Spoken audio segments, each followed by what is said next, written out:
because I know we have the comments here in the U.S. from House Speaker Mike Johnson. So as we are obviously sitting here and many people are celebrating the developments in that war between Israel and Hamas, here in America, we are in day 13 of a government shutdown. Tomorrow will be 14. We know it's going to get to 14 days because the Senate is not going to come back into session at least until tomorrow. So we know this government shutdown is going to reach 2 weeks at this moment. The last time we were in this scenario, it was 35 days.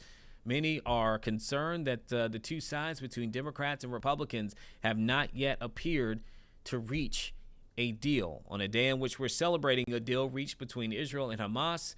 In America, we are still waiting on one between Democrats and Republicans to pay those who are currently federally furloughed. So earlier we did hear from House Speaker Republican Mike Johnson. He gave remarks here on day 13 of this government shutdown. Let's go ahead and listen to his remarks. With this historic achievement, President Trump has accomplished what others have only talked about or even tried and failed. Time and again, President Trump is demonstrating that America's strength delivers and ensures peace for freedom-loving people around the world. As we've said so many times, it's the perception of a strong America that really holds the terrorists and tyrants at bay. And America's back. We're so grateful for that. So as everyone here and around the world are celebrating all this incredibly good news, yet again, we have a split screen. And on the other side, there's currently ongoing bad news here because of the costly political games that are being played by Democrats here in Congress. We're now on day 13 of the Democrats' Schumer shutdown. This marks the third week that Democrats have blocked paychecks to our troops. They've blocked pay for 2.2 million federal workers, and they held critical services that the American people rely upon in limbo. At least they've tried to block those checks. We are so very grateful that President Trump, again showing strong leadership, has stepped up to ensure that our troops are going to be paid on October 15th while we wait for Democrats to stop holding the country hostage. Truly grateful for a hands-on commander-in-chief. I spoke with the president at length before he left on this trip to the Middle East, and he and I are both so frustrated. The Democrats are perfectly happy to do all this damage while they play political stunts. We can hardly believe that they're willing to go along with this on the gambit and the false narrative that they've created. And as you all know, here in Congress, Republicans have voted over and over to reopen the government and end all this pain. We passed a clean, nonpartisan CR that would pay the troops and the TSA agents and Border Patrol and the rest of our federal workforce. We did our job. We had that vote over 3 weeks ago now, and the bill is still sitting in the Senate, where Democrats have now voted 7 times to keep the government closed.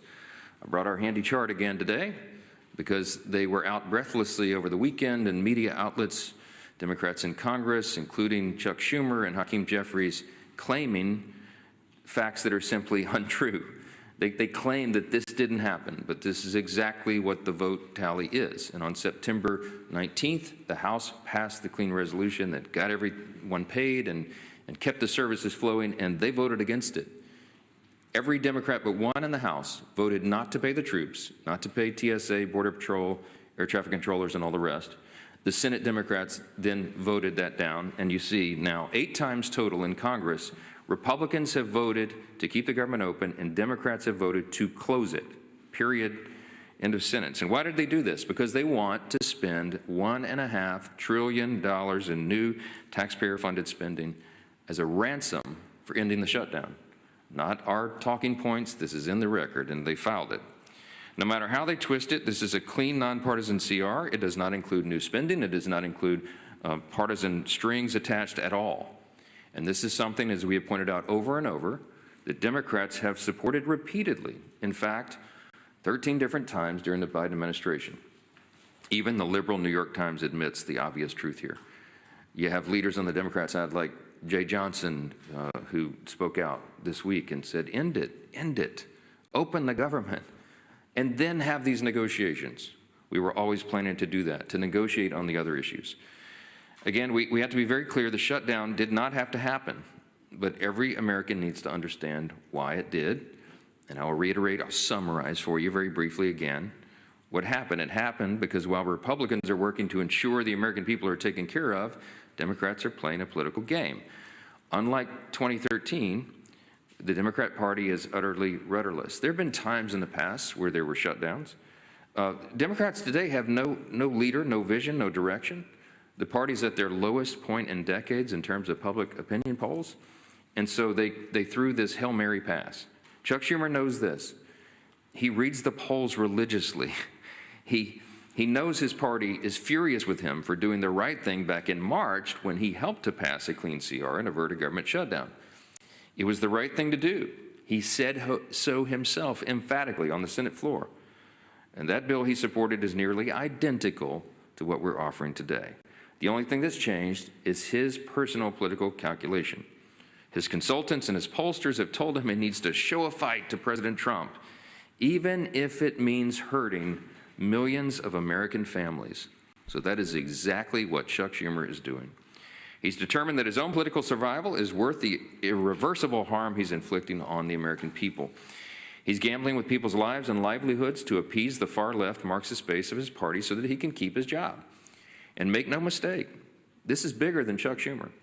Democrats are terrified of their radical Marxist base. The ones who have been here for a while, kind of your father, your grandfather's Democrat Party, the remnant of those folks who are still here in the halls, they're terrified to show any willingness to work with Republicans or to work with President Trump, even when that would clearly benefit the American people. And everybody sees right through this.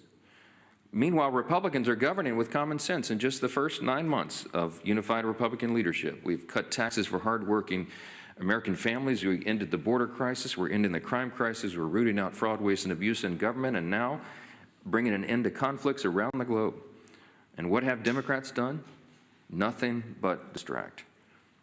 Now, I'll end on one very important note. Ending this shutdown is not a one-party exercise.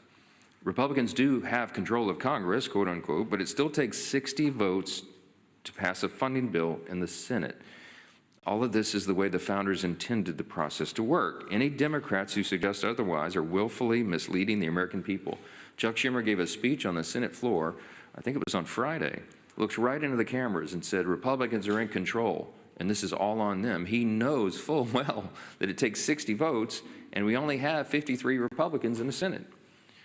There's already a bipartisan majority in the Senate that supports our clean CR. There are two Democrats and one independent who caucuses with Democrats, 3 Democrat votes total who have gone along with Republicans and using common sense to keep the government open.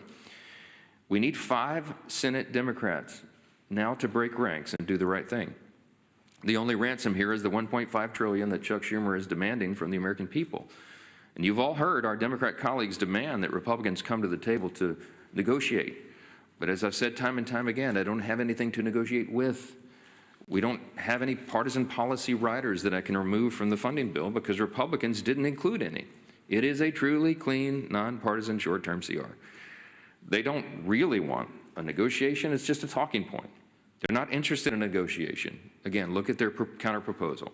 $1.5 trillion in new spending, $200 billion to use hard-earned taxpayer dollars to fund health care and other benefits for illegal aliens and non-citizens.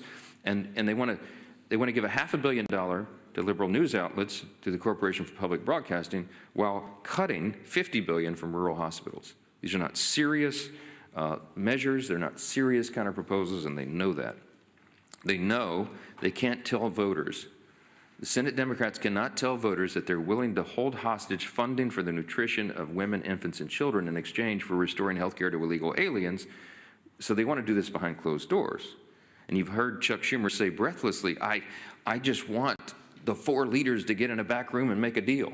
We're not doing that. We're not doing that anymore. We're getting back to regular order, and it's infuriating that that's what he continues to demand. Before Democrats recklessly shut down the government, Republicans and Democrats were engaged in responsible, open, bipartisan negotiations on the appropriations process.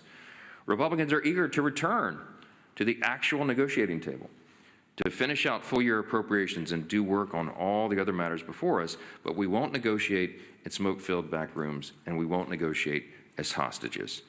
Democrats in the Senate have been around a long time, and they'll remember this important plea, and I'll leave you with this thought. Listen closely to what I say here. Quote, "There's only one way out of this reckless and damaging shutdown. Pass a budget that funds our government with no partisan strings attached. The American people don't get to demand ransom in exchange for doing their job. Neither does Congress. They don't get to hold our democracy or our economy hostage over a settled law. That's not how our democracy is supposed to work. That's why I won't pay a ransom in exchange for reopening the government. I'll always work with anyone of either party on ways to grow this economy, create new jobs, and get our fiscal house in order for the long haul, but not under the shadow of these threats," unquote. What I just read was a direct quote. Those are not my words. They belong to President Barack Obama. He was speaking there in 2013 when our government was shut down for 16 days. This would be the third longest government shutdown in American history. That one would be. And my friends, if Democrats keep up their obstruction here today, this is where we're going to be headed. We're barreling toward one of the longest shutdowns in American history unless Democrats drop their partisan demands and pass a clean, no-strings-attached budget to reopen the government and pay our federal workers. I want every American to hear this clearly. What Barack Obama demanded then is exactly what Republicans are saying now. We will not allow the American people to be taken hostage over partisan demands. Democrats cheered on Barack Obama back then, and now they've flipped their entire position out of pure politics. It's now time for them to take their favorite president's advice. Do what he said was right. Pass the clean, no-strings-attached bill and reopen the government. We're on duty here, and we can return quickly to legislative session as soon as you turn the lights back on, Chuck Schumer, and end this unnecessary hardship for the American people. Before I take your questions, I just want to give one word of thanks to the Capitol workers who are here today helping out even as they work without pay. There's a lot of dedicated folks who keep these engines running even when the Democrats are trying to turn them off. It means so much to us, and I want to thank you for your service to the institution, and I'll take a few questions. Yes, sir. Speaker, thank you. Speaking of President Obama, you have been very critical in recent days of Obamacare, and some of your members have called for repealing it. Do you support repealing Obamacare, and what's your health care plan? We worked on repealing and replacing Obamacare back in 2017. I still have PTSD from the experience. You remember that John McCain famously did the thumbs down, and effectively by a one-vote margin, the whole effort was defeated. It's a great frustration of mine, and has always been of President Trump's. And we know that American health care needs dramatic reform. Let's just state it simply. Obamacare failed the American people.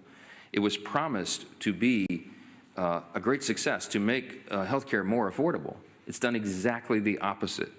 And it has been pointed out by everyone that since Obamacare was created in 2010, premiums, the cost of health care, have risen exponentially. It's skyrocketed to the point where it's no longer affordable for so many Americans.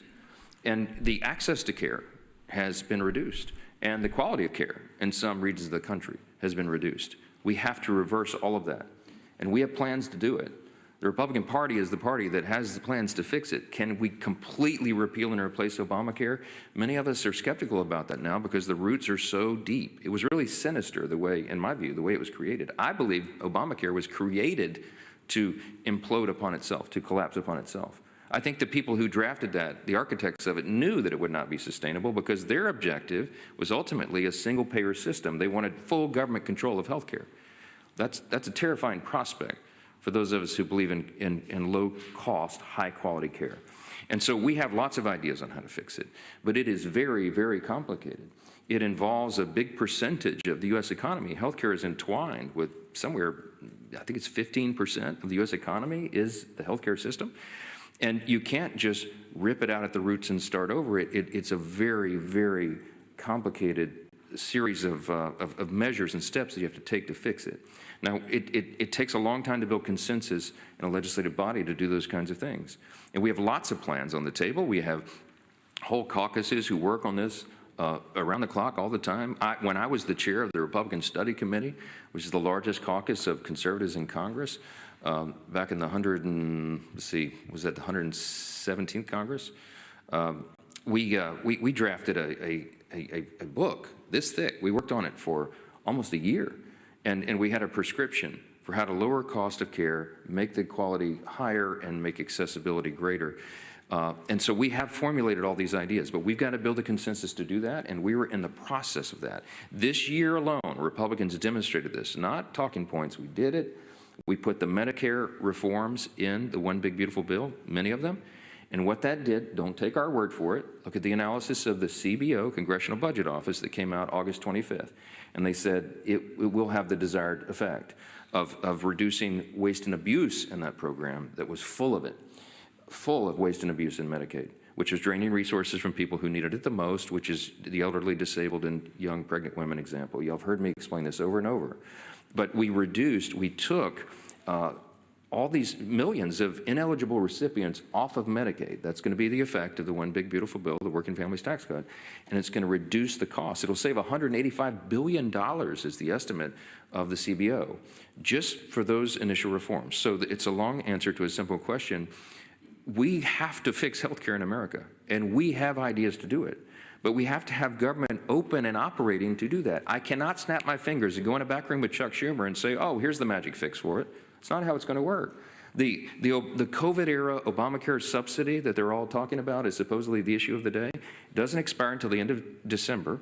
And by the way, it is the Democrats who created that subsidy who put the expiration date on it. They did it all on their own. Republicans weren't involved in that at all. They put an end date on it because they knew that it was supposed to be related to COVID, and it's become a boondoggle. It's a subsidy for insurance companies. When you subsidize the healthcare system and you pay insurance companies more, the prices are increase. That's been the problem. So if indeed the subsidy is going to be continued, it needs real reform. But there's a lot of ideas on the table to do that. Probably 100 different ideas on how to fix it, but we can't do that overnight. That requires the month of October and probably part of November to get the consensus built around that. So it is impossible. It is impossible and it is inappropriate for Democrats to demand, what they know what they're saying isn't true, to demand that should be part of the negotiation today for a simple continuing resolution. And all of you know that. You're here in the building. You know how this works. You know how complicated this is. That is not a deliverable, and they know it. They chose that issue because they thought it would sell well in the public and it would show that they're fighting Trump. It's all a big facade. I'm so frustrated by it. Yes, ma'am. Thank you, Mr. Speaker. We know the president moved forward with mass layoffs. So we are also learning there were significant cuts to staff at the special education services. Are you comfortable with those cuts? I haven't seen the specifics of that, and I don't know. I do know that each of the cabinet secretaries were asked to assist OMB to determine what the most essential programs are and what the priorities are for the policies and all of that. And I've been so busy on all this, I've not had a chance to dig into the details of each division and how it's happened. I know that HHS, for example, has cut some programs, but they were effectively all agencies in a triage situation. Because remember, Chuck Schumer and the Democrats turned off the funding for all these things that everybody cares about. And so the executive branch, the Office of Management and Budget, has to determine what are the most efficient and effective programs. It's a difficult task. It's not one that they relish. They don't want to do it. Listen to the president's own words and Russ Vought's own words and everybody who's involved. They want the government to be opened. They're begging Chuck Schumer and the Democrats. That's how to make all this stop. They want this to end immediately, and they wanted it to end before it started. And so again, Republicans are voting and advocating for an open government, and Democrats are doing the opposite. They are the ones keeping the government closed and bringing an end to these services and personnel and policies. That's just a simple fact. Yes, ma'am. At the end of this week, it will have been a month since the House has been out. Why are you keeping the House out if you have a lot of other work to do? Are you saying that you can't work on appropriations and other things while the government is shut down? And what do you say to Republicans in your own conference who are critical of the strategy of keeping the House out? I've heard a criticism from, I think, 3 members on our conference call, and since our conference calls leak and they're always spun, that's the fact. You can poll individual House Republicans, maybe you should, and 98.7% of them will tell you that this is the right thing. Why?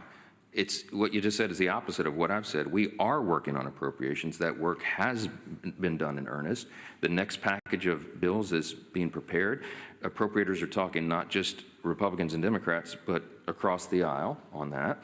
and we can move all that forward. Right now, the House Republicans, I don't know what the Democrats are doing, but the House Republicans have been very busy. They're doing some of their best work in the district, helping their constituents navigate this crisis that's been created by Chuck Schumer and the Democrats. The Schumer shutdown causes real pain for real people, veterans, the elderly, people who rely upon these services, our rural hospitals that have been struggling. Our members are out helping them to access the rural hospital fund that we created and that the president signed into law on July 4th that no Democrats assisted on. Chuck Schumer wants to take those funds away. They're trying to make sure that the rural hospitals can access them because they know that this effort is underway. And so our members are doing very productive work. We're in constant communication with them, and we are ready to come back and continue the work in our committees and everything on the House floor. We will return to legislative session as soon as the Democrats come to their senses and open the government. That is a necessity so that the work can continue and the members of Congress can do their jobs. And that's what we will do. That's our commitment. It always has been. This has to stop. We're on day 13. This should end tomorrow. The Democrats in the Senate's next opportunity to end this, to change this and vote yes and reopen the government will be tomorrow. And I pray that they will do the right thing. And then we'll all get together and have our partisan disputes and discussions on all the issues that remain on the table for the end of the year. We're doing our work behind the scenes. We're preparing for that moment, and we can't wait for it to happen. So the question is for the Democrats. When will Congress get going again? And I hope they answer it affirmatively. Thanks so much.